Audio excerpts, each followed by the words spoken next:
All right, today we're going to dive into a book that really shook things up for millions of people. It sparked a ton of controversy, but also brought comfort and massive personal change.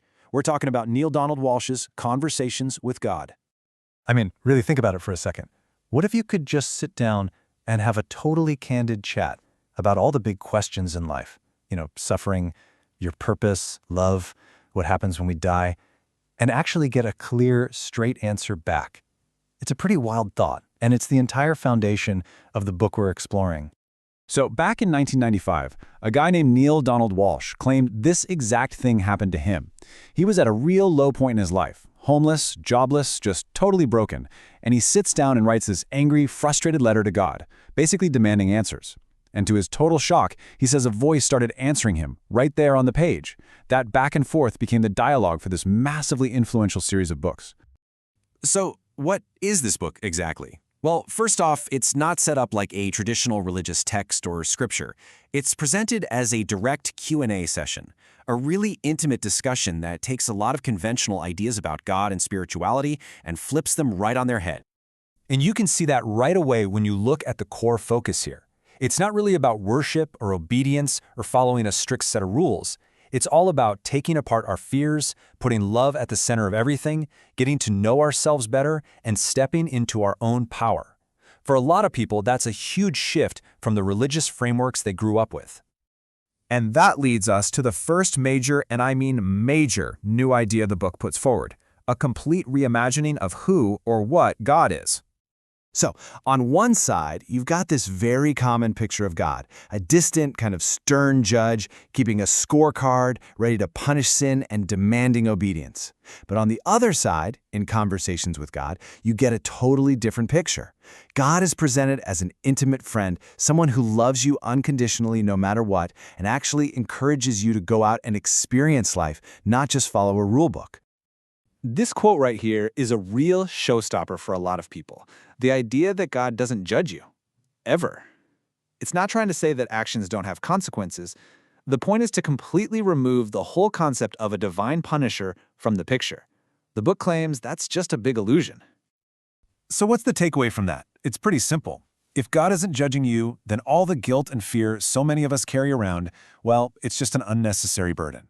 The whole game shifts from trying to please some external authority figure to focusing on your own internal growth. Okay, so if we take that idea of non-judgment and push it a little further, the book does exactly that. It applies it to our entire idea of morality. Most of us are brought up with these really solid concepts of good versus bad, right versus wrong.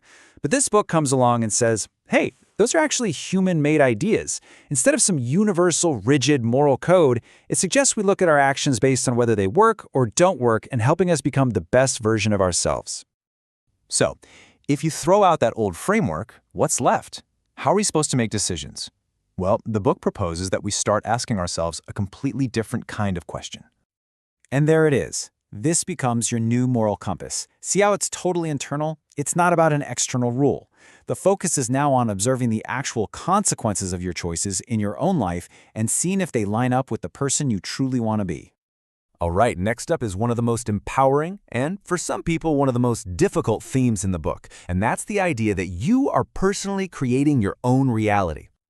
And this is not meant to be a metaphor. It's presented as a literal fact. The argument is that we're not just passive victims of circumstance or fate. Nope, we are the active creators of our own experiences, and we do it through the power of our thoughts.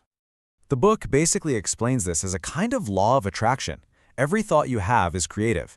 So if your mind is constantly wrapped up in fear and what you lack, you're just going to pull more of that into your life.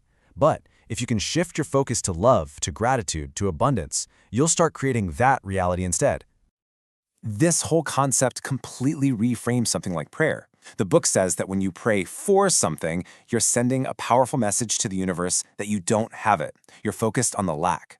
So the shift it suggests is to move to a prayer of gratitude. You thank God in advance for what you want, as if it's already done. You start acting from a place of certainty and creative power, not from a place of want. So all of this, God being a friend, you being a creator, it all builds to one final ultimate message. The foundation for everything else in the book.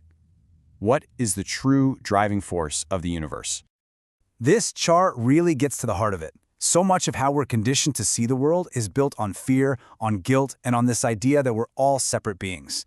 The book argues that all of that is just an illusion.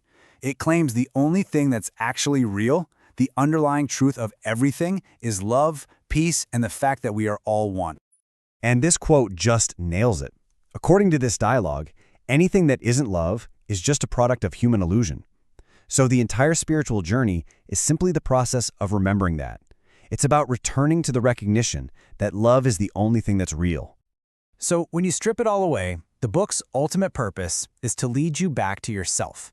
The message is that you don't need a middleman, not a priest, not a guru, not even this book, really, to connect with the divine. Because the divinity you're searching for out there, it's already inside you. It has been all along.